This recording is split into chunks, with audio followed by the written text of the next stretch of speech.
Welcome to Token Topics. I hope you're all doing great. We're going to dive into the world of Stellar. If you're a Stellar fan, you don't want to miss this. We're going to hear from an industry leader, the CEO of Blockdaemon, Konstantin Richter. He's very knowledgeable and he's got some great insights of what is currently going on in this industry.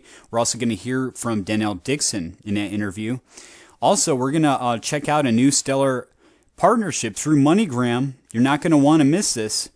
Also, we're going to check out real-world asset tokenization and just how large it is.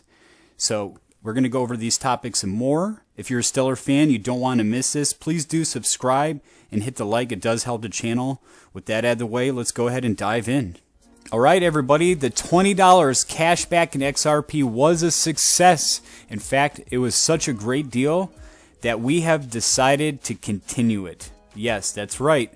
So if you missed out on the 200 free Algorand, or maybe the last $20 cashback event, or maybe even missed out on the Black Friday deal through DCENT, not all is lost. This is your last chance to get on something special before Christmas.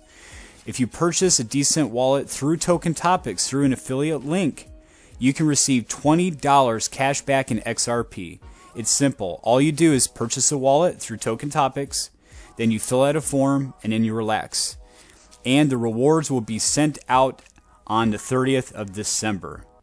So to get $20 cash back in XRP, after you purchase the wallet, in the description, you're going to see where you just have to fill out your email, your last name, your city, the country you live in, and of course your XRP wallet address, a tag if needed, and a number of wallets purchased, and then you submit it.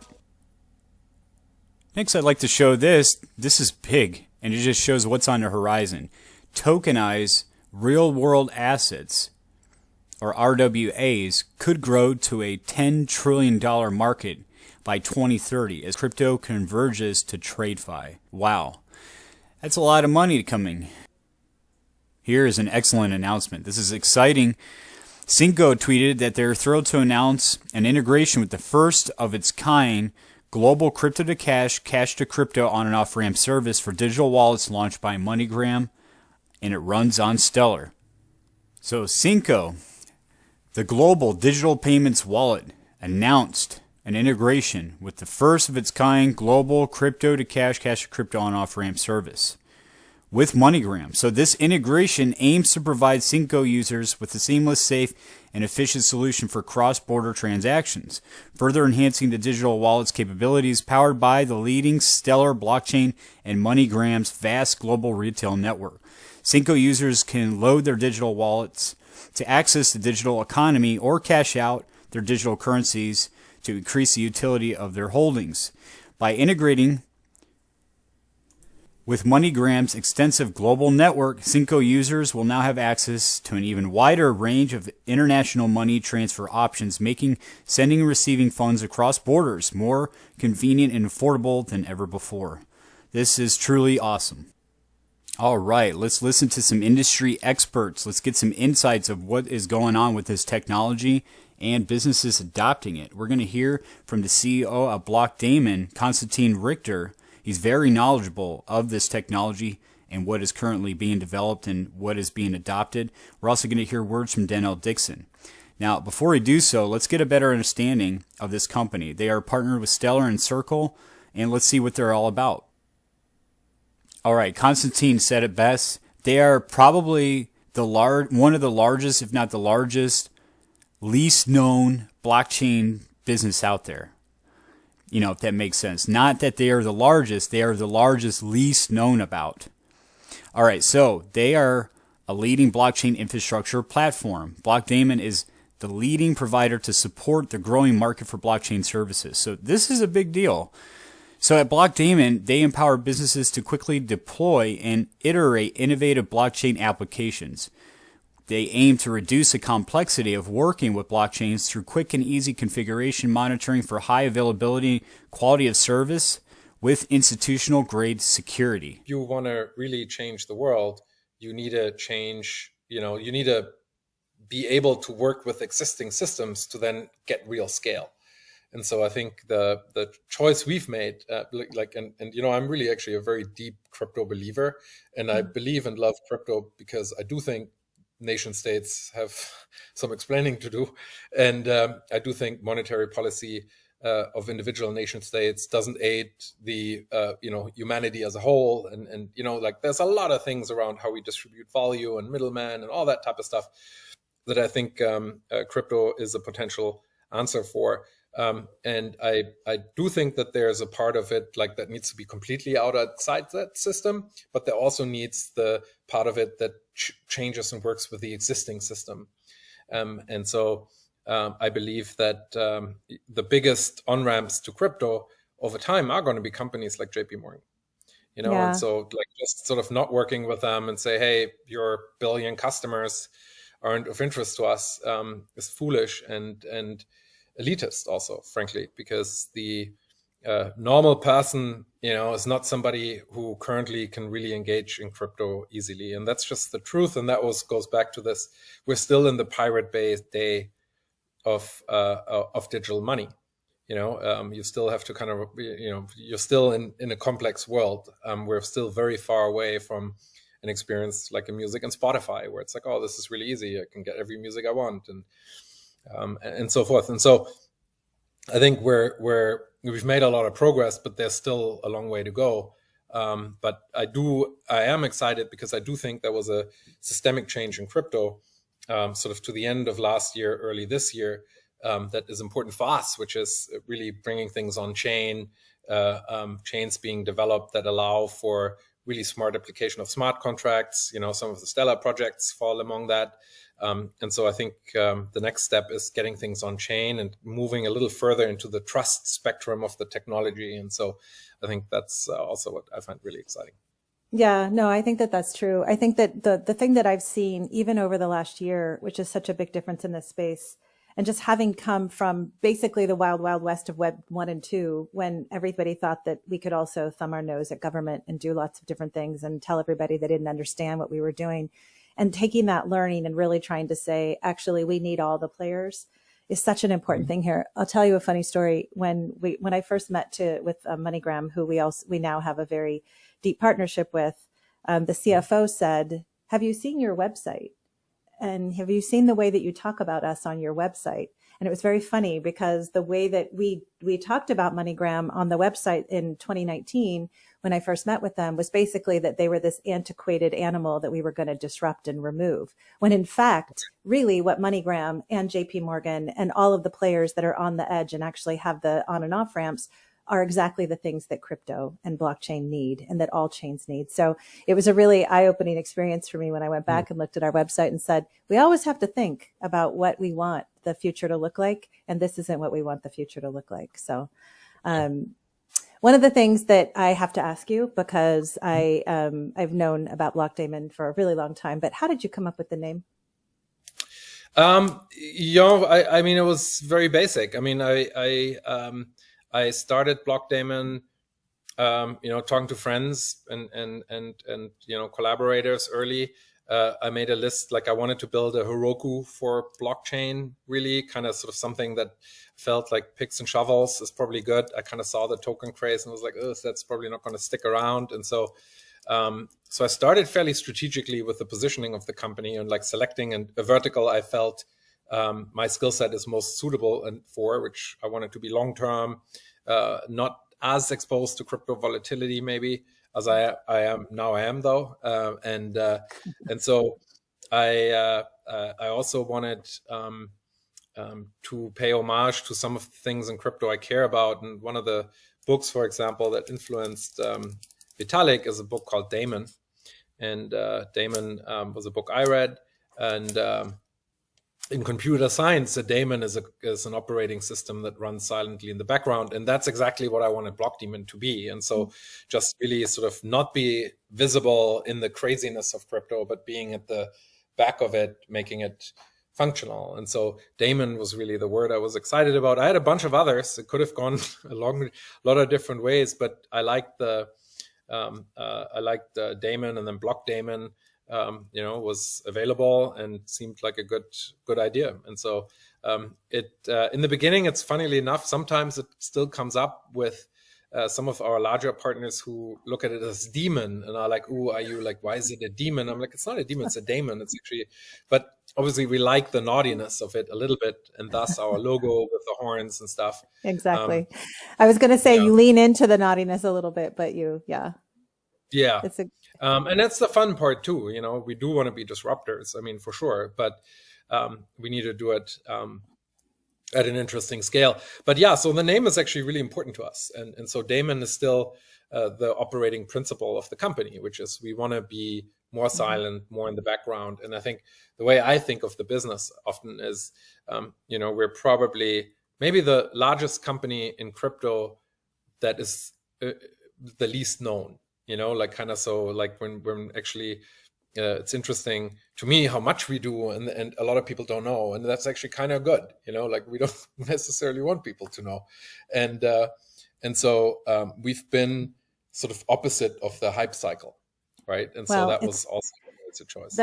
That's actually, it's so funny because when I hired the CMO that we brought on to SDF when I started, after not 6 months or so after I started, my vision for Stellar and certainly the way that we should approach things was much more like, Intel is that process. Intel makes those chips that process inside the computer.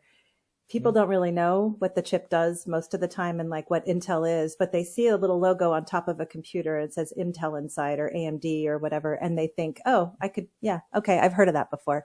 That's the vision that I had for Stellar, is it should be the thing that's like working for you, that you trust, even if you don't know exactly what happens on the network. So I kind of love, you guys seem to have like the same sort of vision for that. Yeah, totally. And that's why we always got along with Stellar. I mean, Stellar was really our first contract, I think, at scale. We've worked with Stellar for a long time, and I think we share that affinity, and both, like, I think the care and naughtiness of crypto that is needed, and so I always really, really like that. But yeah, for us, that's been true. And the name comes up sometimes, in times like this, when suddenly everything that's blockchain, like people are like, drop the block, just be Daemon. It's just like we go through different phases, and it gets more complex around products, when it's like, okay, how do we call these things and stuff? But, we have now smart advisors also helping us figure that stuff out. Yeah, it worked well for us. Yeah, that's great. So you clearly have a lot of confidence for blockchain and crypto's ability to influence from the global economy perspective. And so the question that I have is like, how do we get from that Pirates Bay to that Spotify? Like, how do we move blockchain? And maybe it shouldn't even be blockchain. Maybe it's just the applications that run on top of it to that next level.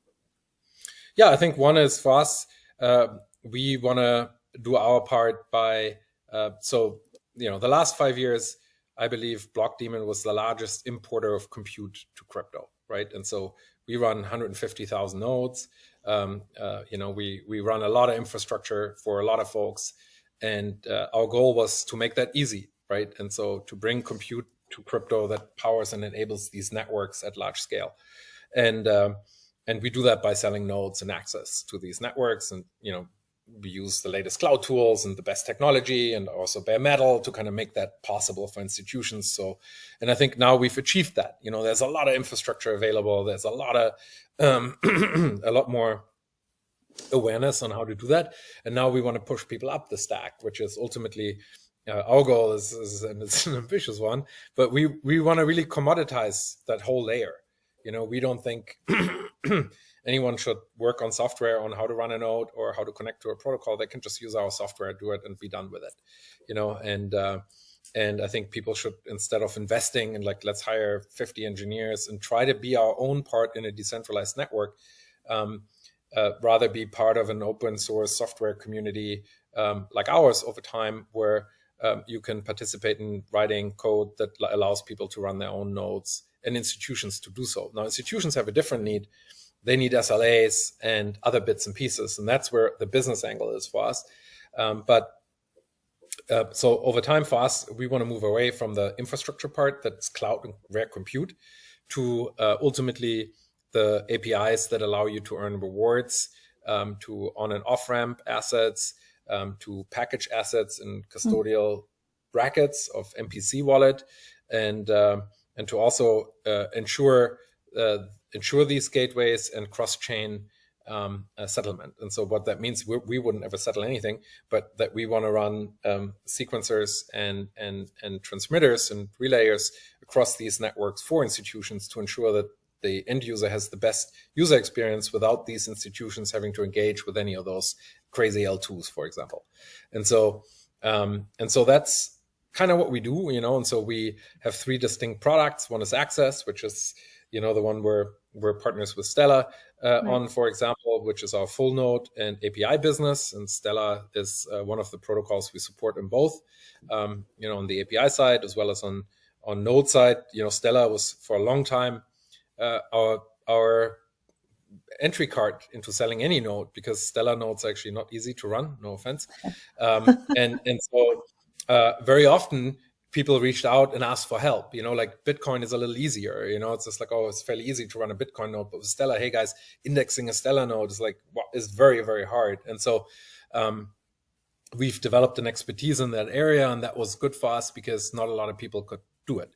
And so we run, I think, a decent amount of Stellar infrastructure, and we're fairly capable in doing so. And so and that's how we think of it. As on the Access side, we then added Stellar to our Universal API product, which is a product we want exchanges and custodians to use ultimately to schedule transactions and for their wallets, for example. And so that's one product line. And the second one is staking. That's the one that people often associate with us, even though, funnily enough, we started with Bitcoin, Ethereum, and Stellar as full nodes, right? So we were really the first nodes as a service provider. And then, and staking, we've done as an extension of that. Staking node is also a node. It's just that some of the mechanisms are a little different, and you earn rewards, which was important to us because we quickly realized that just charging dollars per month for a node is not a way to run a sustainable business over time. And so staking was a breath of fresh air because it exposed you to volume-related revenue, which is a lot more exciting. And one of the reasons why we got an insane valuation and had sort of flow of volume and income that was in association with that. I'd say on those 2 product lines, I'd say in the institutional market, we probably have between 50 to 70% market share. Our customers and investors, range you can look on with some of them, we don't want to be too public, but I'd say that, most likely it's a large crypto company. If you're a large crypto company, you're a customer of ours. Let's put it that way. There's not a lot of companies that don't work with us across either one of those 2 product lines. And we've managed to be fairly ubiquitous there. It's either we're your primary provider or your secondary provider, but in one shape, form, or another, you're using the Blockdaemon platform to power your infrastructure, and we're very proud of that. That was actually not an easy journey to get to that. But we have customers. Some of them are public: the JP Morgans, the Goldman Sachses, the Citibanks, Bank of New York. Are public, and then others aren't. But the overall, I think we have a really unique customer base around those services, and a lot of that is fairly moody because it's actually not easy to do. Kind of running a Stellar node is not easy for an institution to come in and, hey, we're going to just do this ourselves. You got to hire some guys, spend a lot of time trial and erroring this. And the same is true for, feel free, run 50,000 Ethereum validators and hope you get it right. That's not easy to do. And so it is the move from the Web 2 world. We figured this out with a lot of different things that made sense for individual companies not to do themselves and to rely on experts to help them to do it. And I think, and maybe this is a sort of the notion, is that the institutional adoption of blockchain technology as just another rail is exactly what you're trying, you actually have the ability to even to promote that institutional adoption in a much more efficient manner. But again, most of these companies don't have their own services where they actually host their own servers, and they rely on AWS, or they rely on other companies or Google Cloud to help them. So it's a really interesting and very simple play to be able to explain this is what you do in Web 2 all the time. All right, everybody, that's all I have for the video. I want to say thank you for watching another edition of Token Topics, and don't forget to take advantage of that $20 cash back by purchasing a DCENT wallet. The links are in the description. Thank you.